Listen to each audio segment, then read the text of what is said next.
Никто, даже Майк Хенлон, не имел ни малейшего понятия, до какой степени свихнулся 12-летний Патрик Хокстеттер, сын торговца краской.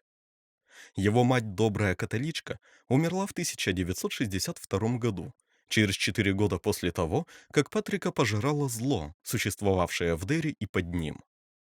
Хотя проверки уровня интеллектуального развития показывали нижнюю границу нормы, Патрик уже дважды оставался на второй год, в первом и третьем классах. В этом году он ходил в летнюю школу, чтобы не провести следующий учебный год в пятом классе.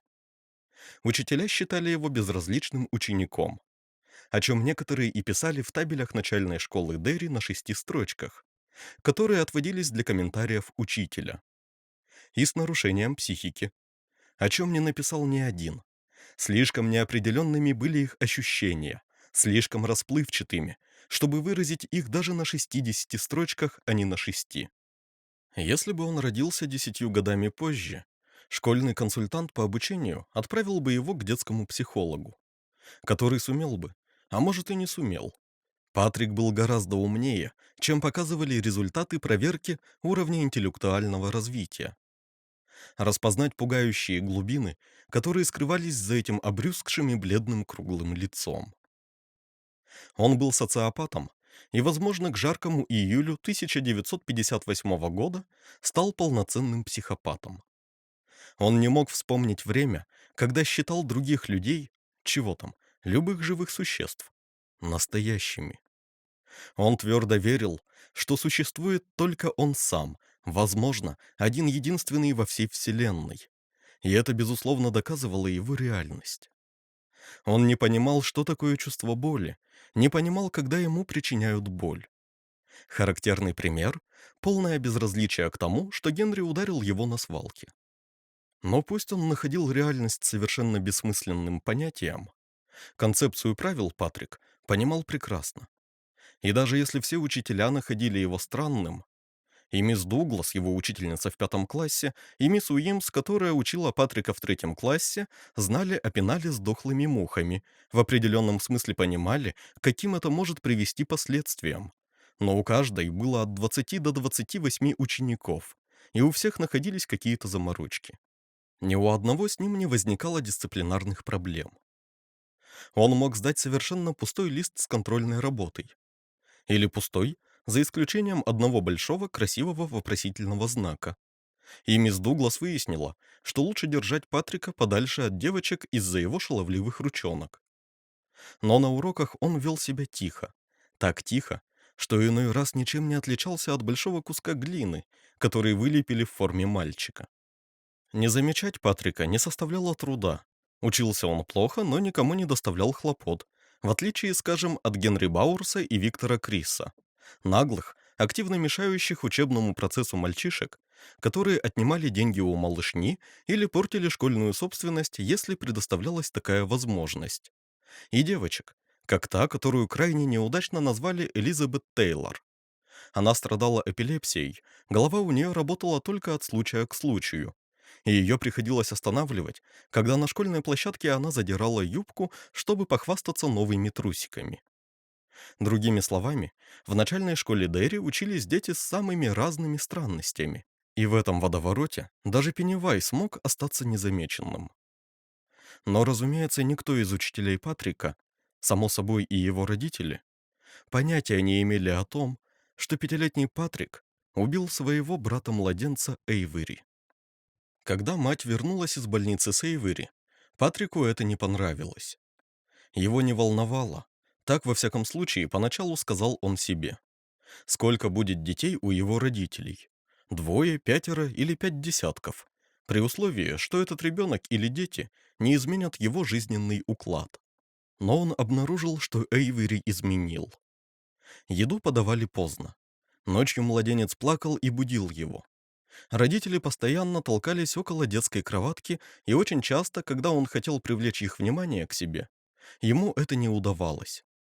Патрик испугался, а такое случалось с ним лишь несколько раз в жизни. «Если родители принесли его, Патрика, из больницы, — подумал он, — и если он настоящий, тогда получается, что и Эйвери мог быть настоящим. И могло даже получиться так, что родители захотят совсем избавиться от него, Патрика, когда Эйвери станет достаточно большим, чтобы ходить и говорить, приносить отцу экземпляр Daily News, брошенный разносчиком на крыльцо, и подавать матери формы для выпечки хлеба. Не то чтобы он боялся, что они будут любить Эйвери больше, хотя Патрик точно знал, что они любят младенца больше, и в этом случае его суждение, вероятно, соответствовало действительности. Его волновало другое. Первое. С появлением Эйвери ранее установленные правила отменили или они изменились. Второе. Эйвери мог оказаться настоящим. Третье. Существовала вероятность, что его могли вышвырнуть вон, оставив только Эйвери. Как-то раз Патрик вошел в комнату Эйвери днем примерно в половине третьего, вскоре после того, как школьный автобус привез его с занятий. Стоял январь. Начал падать снег. Сильный ветер дул со стороны Маккэрон-парк и дребезжал замерзшими стеклами наружных рам. Мать спала у себя в спальне. Накануне Эйвери устроил ей веселую ночь. Отец был на работе. Эйвери спал на животе, повернув головку на бок. Патрик с бесстрастным круглым лицом повернул голову Эйвери так, что лицо младенца уткнулось в подушку. Эйвери засопел и снова повернул голову на бок. Патрик это отметил, постоял, думая об этом. Снег таял на его желтых сапогах и водой стекал на пол. Прошло, наверное, минут 5. Быстро думать у Патрика не получалось. А потом он снова повернул головку Эйвери, уткнув его лицом в подушку и подержал. Эйвери дернулся под рукой, пытаясь высвободить голову. Но сопротивлялся очень слабо. Патрик убрал руку. Эйвери вновь повернул головку на бок, коротко вскрикнул, но не проснулся. Снаружи выл ветер, дребезжал стеклами. Патрик подождал, чтобы убедиться, что вскрик Эйвери не разбудил мать. Убедился. Патрик почувствовал охватившее его возбуждение. Казалось, впервые мир предстал перед ним во всей красе. Природа сильно обделила его эмоциями, но в эти несколько мгновений он чувствовал себя как дальтоник, которому сделали укол, позволивший на короткое время увидеть все в цвете. Или как наркоман, который только что принял дозу, отправившую его мозги на орбиту. Для него это было вновь. Он не подозревал, что такое возможно. Очень осторожно он опять повернул головку Эйвери, уткнув лицом в подушку. На этот раз, когда младенец задергался, Патрик его не отпустил. Еще сильнее вдавил головку в подушку. Эйвери принялся приглушенно кричать, и Патрик знал, что он проснулся. Подумал о том, что братик пожалуется на него матери, если он отпустит Эйвери. И не отпускал. Младенец пытался вырваться. Патрик держал его крепко. Младенец пукнул. Попытки вырваться ослабевали. Наконец Эйвери застыл. Патрик подержал его в том же положении еще 5 минут, чувствуя, как возбуждение достигло пика, а потом начало спадать. Действие укола прекратилось. Мир снова стал серым, доза свое отработала. Патрик спустился вниз, положил на тарелку пирожки, налил стакан молока. Мать спустилась через полчаса. Сказала, что не слышала, как он вернулся, так устала. «Больше ты уставать не будешь, мамочка», — подумал Патрик. «Не волнуйся, я об этом позаботился». Она посидела с ним, съела один из его пирожков, спросила, как прошли занятия. Патрик ответил, что хорошо, и показал свой рисунок дома и дерева. Лист бессмысленных каракулей и загогулин, нарисованных черным и коричневым карандашами. Мать сказала, что очень красиво. Патрик каждый день приносил домой такие же черно-коричневые завитушки с закорючками. Иногда пояснял, что это индюшка, иногда рождественская елка, иногда мальчик. И мать всегда говорила, что это красиво. Хотя иной раз, в самой глубинной части рассудка, она даже сомневалась, существует ли эта часть. Тревожилась. Что-то не нравилось ей в этих черно-коричневых рисунках. О смерти Эйвери она узнала только в 5 часов вечера. Ранее полагала, что ребенок просто долго спит после бессонной ночи. К тому времени Патрик уже смотрел мультсериал про кролика-крестоносца по их телевизору с экраном с диагональю в 7 дюймов. И продолжал смотреть, когда поднялся крик. Соседка мисс Хендли прибежала, когда показывали очередную серию вертолетчиков. Кричащая мать Патрика держала младенца у открытой двери кухни, исходя из какой-то безумной идеи, что холодный воздух может его оживить. Патрик замерз, и ему пришлось взять из стенного шкафа свитер. «Дорожный патруль», любимый сериал Бена Хэнскома, показывали, когда с работы вернулся мистер Хокстеттер. К тому времени, когда прибыл врач, начался фантастический театр с вашим ведущим Труманом Брэдли. Кто знает, какие странности могут встречаться во Вселенной, размышлял Труман Брэдли, когда мать Патрика визжала и вырывалась из рук мужа на кухне. Доктор отметил абсолютное спокойствие Патрика, его взгляд, в котором не читалось вопроса, и решил, что мальчик в глубоком шоке. Предложил дать Патрику успокоительное. Патрик не возражал. Смерть определили как несчастный случай. Годы спустя могли бы возникнуть определенные вопросы в силу отклонений от обычных симптомов смерти младенцев в колыбели. Но в те времена причину смерти просто записали в свидетельство, и младенца похоронили. Патрик этому порадовался, потому что как только суета улеглась, еду ему опять начали подавать вовремя. В безумии второй половины того дня и вечера люди входили и выходили из дома. Красные огни машин скорой помощи городской больницы пульсировали на стенах. Миссис Хокстеттер кричала и выла, и отказывалась принимать успокоительное. Только отец Патрика практически вплотную подошел к раскрытию преступления. Он 20 минут стоял у пустой колыбельки Эйвери после того, как тело увезли. Просто стоял, не в силах поверить в случившееся. А посмотрев вниз, увидел пару следов на паркетном полу. Оставил следы снег, стаявший с желтых резиновых сапог Патрика. И когда мистер Хокстеттер смотрел на следы, ужасная мысль поднялась в голову, как газ поднимается из глубокой скважины. Рука метнулась к рту, глаза широко раскрылись. Перед мысленным взором начала формироваться картина случившегося. Но прежде чем она обрела четкие очертания, мистер Хокстеттер выскочил из комнаты, хлопнув дверью так сильно, что треснула дверная коробка. Патрику он не задал ни единого вопроса. Ничего такого Патрик больше не делал, хотя сделал бы, если бы представилась такая возможность. Он не испытывал чувства вины, его не мучили кошмары. По прошествии времени он, однако, начал осознавать, что могло случиться с ним, если бы его поймали. Существовали правила, и тем, кто им не следовал, грозили неприятности, или тем, кого ловили, когда они нарушали эти правила. Человека могли посадить под замок или даже на электрический стул. Но не уходящее из памяти чувство возбуждения, эти яркие цвета и острые ощущения, было слишком мощным и восхитительным, чтобы не попытаться испытать его вновь. Патрик убивал мух. Сначала просто расплющивал их материнской мухобойкой. Потом обнаружил, что не менее эффективно убивать их можно и пластмассовой линейкой. Он также открыл для себя прелести липкой бумаги. Ее длинный рулон стоил в Костелло-авеню Маркет какие-то 2 цента. И Патрик иной раз по 2 часа стоял в гараже, наблюдая, как мухи садятся на липкую бумагу, а потом пытаются вырваться. Стоял разинув рот. Его обычно мутные глаза сверкали, пот тек по круглому лицу и грузному телу. Патрик убивал и жучков, но сначала пытался поймать их живыми.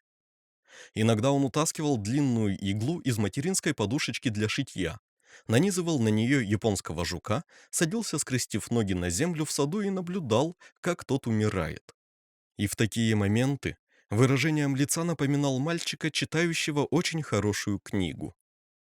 Однажды он нашел сбитую автомобилем кошку, которая умирала в ливневой канаве на Нижней главной улице, и сидел, наблюдая за ней, пока какая-то старуха не увидела, как он пинает ногой мяукающее умирающее животное. Она шуганула его метлой, которая подметала дорожку от тротуара к крыльцу. «Иди домой!» — кричала она ему. «Ты что, спятил?» Патрик пошел домой. На старуху он не рассердился. Его поймали, когда он нарушал правила. Ничего больше. Потом, в прошлом году, ни Майка Хенлона, ни кого-то из остальных не удивило бы, узная они, что случилось это в тот самый день, когда погиб Джордж Денбро. Патрик нашел ржавый холодильник Аман. Один из самых больших мусороидов в поясе, окружавшем свалку. Как и Беф, он слышал о предупреждениях, касающихся таких вот выброшенных бытовых приборов о том, как миллионы детей задыхаются в них каждый год. Патрик долго стоял, глядя на холодильник, лениво играя в карманный бильярд. Возбуждение вернулось, только более сильное, чем прежде, уступающее по интенсивности лишь тому случаю, когда он прикончил Эйвери. Возбуждение вернулось, потому что в ледяных сумрачных просторах, которые заменяли Патрику Хокстеттеру разум, появилась идея. Недели позже у Льюсов, которые жили в 3 домах от Хокстеттеров, пропал кот Бобби. Дети Льюсов, которые помнили Бобби с рождения, часами обшаривали округу в его поисках. Они даже скинулись на объявления в колонке «Пропали и разыскиваются» городской газеты. Ничего из этого не вышло. А если кто-то из них видел в тот день Патрика, одетого в толстую куртку-пуховик, наводнение 1957 года чуть ли не сразу сменилось сильными холодами. С картонной коробкой в руках, то ничего не заподозрили. Энгстромы, которые жили на параллельной улице, и их двор граничил со двором Хокстеттеров, лишились щенка кокер-спаниеля за 10 дней до Дня Благодарения. В следующие 6 или 8 месяцев в других домах регулярно пропадали собаки и кошки, и, конечно же, всех их крал Патрик, не говоря о дворовых котах и собаках с адских полакра. Всех их одного за другим он сажал в ржавый холодильник Аман около свалки. Всякий раз, когда приносил очередное животное, сердце его гулко билось, глаза горели и слезились от возбуждения. Он ожидал обнаружить, что Мэнди Фацио сорвал запорный механизм, а то и просто кувалдой сшиб дверцу с петель. Но Мэнди почему-то не трогал этот холодильник. Возможно, не подозревала о его существовании. Возможно, сила воли Патрика не подпускала его к холодильнику. А может, делала это другая сила. Кокер Энгстромов протянул дольше всех. Несмотря на холод, он еще не сдох, когда Патрик вернулся в 3-й раз, чтобы взглянуть на него, хотя утратил исходную живость.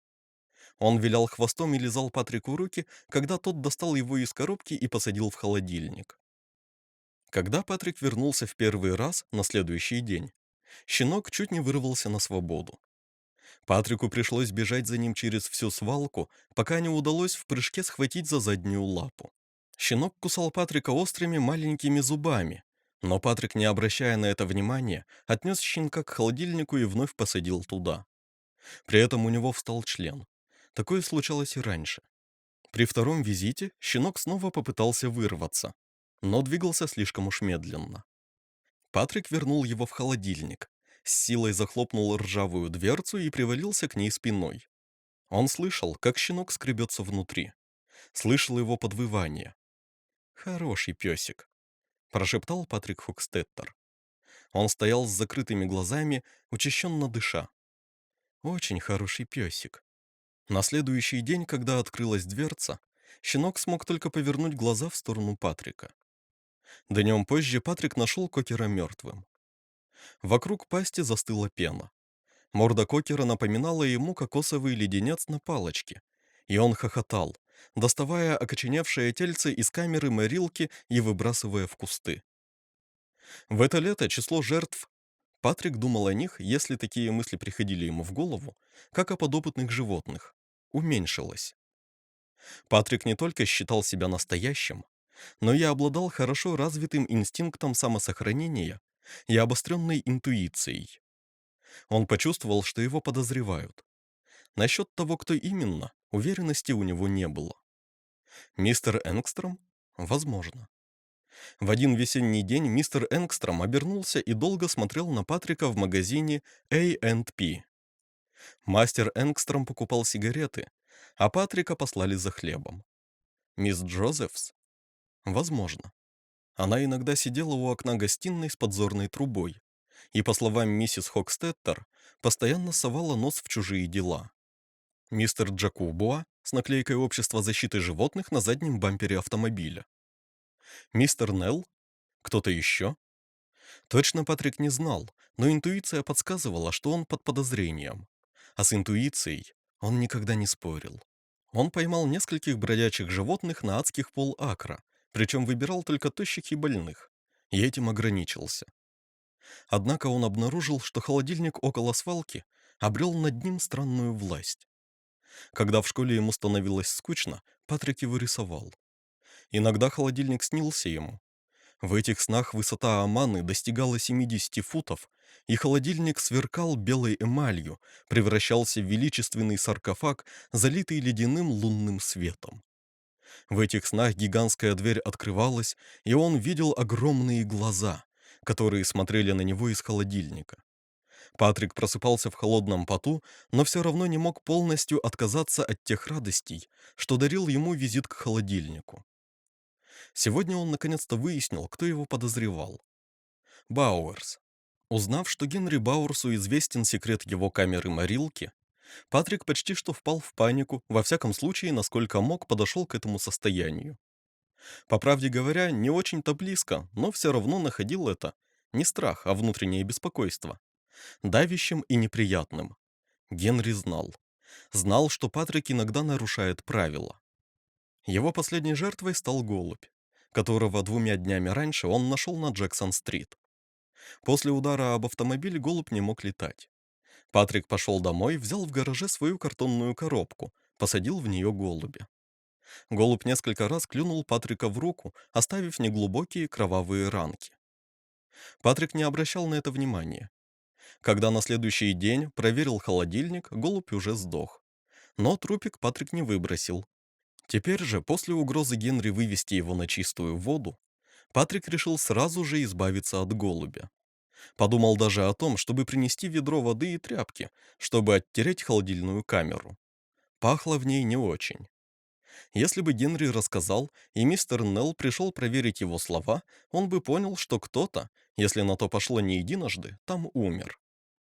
«Если он скажет», — думал Патрик, стоя среди сосен и глядя на ржавый холодильник Аман. «Я скажу, что он сломал руку Эдди Касбреку». Разумеется, об этом уже знали, но не могли ничего доказать, потому что, по их словам, все они в тот день играли в доме Генри. И полуумный отец Генри это подтвердил. Но если он скажет, я тоже скажу. Око за око. Но сейчас это не важно. Сейчас нужно избавиться от птицы. Потом оставить дверцу холодильника открытой, вернуться с водой и тряпками и все вымыть. Точно. Себе на погибель Патрик открыл дверцу холодильника. Сначала увиденное вызвало у него недоумение. Умственные способности не позволяли осознать, что перед ним. Для него это ничего не значило. Он не представлял себе, с какого бока к этому подступиться. Просто смотрел, склонив голову на бок, широко раскрыв глаза. От голубя остался скелет в обрамлении перышек. Плоть обглодали всю дочисто. И повсюду вокруг скелета, на стенках, на потолке холодильной камеры, на проволочных полках висели десятки каких-то штуковин цвета кожи, которые выглядели как большие макаронные ракушки. Патрик видел, что они двигаются, подпрыгивают, словно их раскачивает ветер. Только никакого ветра не было. Патрик нахмурился. Внезапно одна из ракушек раскрыла мембранные крылья, такие же, как у насекомых. Патрик успел только сообразить, что происходит, а ракушка уже практически преодолела расстояние, разделяющее холодильник и левую руку Патрика. В следующее мгновение она с чмоканьем ударилась в руку. Возникло ощущение жара. И тут же прошло, будто никакого удара и не было. Но бледная поверхность ракушки быстро начала розоветь, а потом ошеломляюще быстро добрала красноты. Хотя Патрик почти ничего не боялся в привычном смысле слова, трудно бояться того, что не настоящее. Один вид живых существ вызывал у него крайнее омерзение. В 7 лет, теплым августовским днем он вышел из озера Брюстер и обнаружил на животе и ногах 4 или 5 пиявок. Он докричался до хрипоты, прежде чем отец оторвал их. И теперь, благодаря внезапному озарению, Патрик понял, что это какой-то странный вид летающей пиявки. и они наводнили его холодильник. Он начал кричать, бить по твари, присосавшейся к его руке. А тварь уже раздулась чуть ли не до размера теннисного мяча. На третьем ударе тварь разорвалась с тошнотворным чвакающим звуком. Кровь, его кровь, потекла по руке, от локтя к запястью, но желеобразная безглазая голова твари осталась на месте. Она заканчивалась, как и узкая голова птицы, чем-то вроде клюва. Только не плоским или острым, а цилиндрическим и тупым, похожим на хоботок комара. И хоботок утопал в руке Патрика. Все еще крича, он зажал пальцами сочащуюся кровью голову твари и потянул.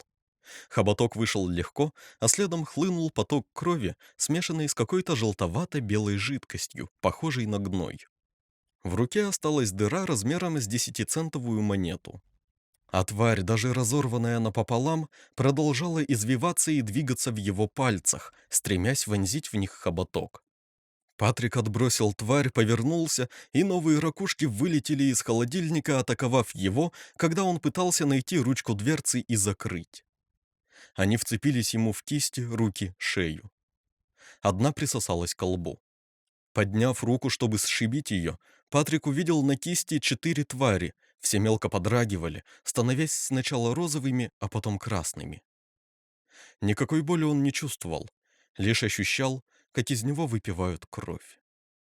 И пока Патрик кричал, вертелся, бил себя по голове и шее руками, к которым присосались летающие пиявки, разум убеждал его. Это нереально, это всего лишь дурной сон, не волнуйся, это нереально, нет ничего реального. Но кровь, льющаяся из раздавленных пиявок, выглядела вполне реальной, и жужжание их крыльев казалось вполне реальным, так же, как и его ужас. Одна из пиявок попала под рубашку и присосалась к груди. И пока он отчаянно колотил по ней рукой и наблюдал за кровяным пятном, расползающимся вокруг того места, где она сидела, еще одна приземлилась на правый глаз. Патрик его закрыл, но ничего от этого не выгадал. Почувствовал, как глаз на мгновение опалило огнем, когда хоботок твари пробил веко и принялся высасывать жидкость из глазного яблока. Патрик чувствовал, как глаз схлопывается в глазнице, и снова закричал. И тут же пиявка влетела в рот и присосалась к языку. При этом боли он практически не ощущал. Шатаясь, размахивая руками, Патрик двинулся по тропе в обратную сторону к выброшенным на свалку автомобилям. Паразиты облепили его. Некоторые, насосавшись до предела, взрывались, как воздушные шарики. Когда это происходило с самыми большими, Патрика окатывала полпинта его же собственной горячей крови. Он чувствовал, как раздувается пиявка у него во рту, и раскрыл его пошире, потому что в голове осталась только одна связанная мысль. Не дать ей взорваться там. Не дать. Не дать. Но она взорвалась. Изо рта Патрика выплеснулся поток крови и плоти пиявки, совсем как блевотина. Он упал на землю, стал кататься, все еще крича. Мало-помалу крики начали затихать, словно доносились издалека. А перед тем, как потерять сознание, Патрик увидел фигуру, выступившую из-за последнего в ряду автомобиля. Поначалу он подумал, что это человек, возможно, Мэнди Фацио, и он спасен. Но когда фигура приблизилась, Патрик увидел, что лицо непрерывно меняется, как расплавленный воск. В какие-то моменты черты начинали затвердевать, и лицо становилось узнаваемым. Но тут же менялось снова, словно его обладатель никак не мог решить, как он хотел бы выглядеть. «Здравствуй и прощай!» Послышался булькающий голос откуда-то из-за меняющегося лица. И Патрик попытался закричать вновь. Он не хотел умирать. Как единственный настоящий этого мира, он просто не мог умереть. Если он умирал, вместе с ним уходил в небытие весь мир. Фигура ухватилась за облепленные пиявками руки Патрика и потащила его к пустоши. Заляпанная кровью холщовая сумка с книгами, зацепленная лямкой за шею, волочилась вместе с ним, ударяясь о землю, подпрыгивая на камнях. Патрик, все еще пытаясь закричать, потерял сознание. Очнулся он только однажды, в темном вонючем аду, где постоянно капала вода, где не было света, совсем не было света. Очнулся в тот самый момент, когда оно начало кормиться.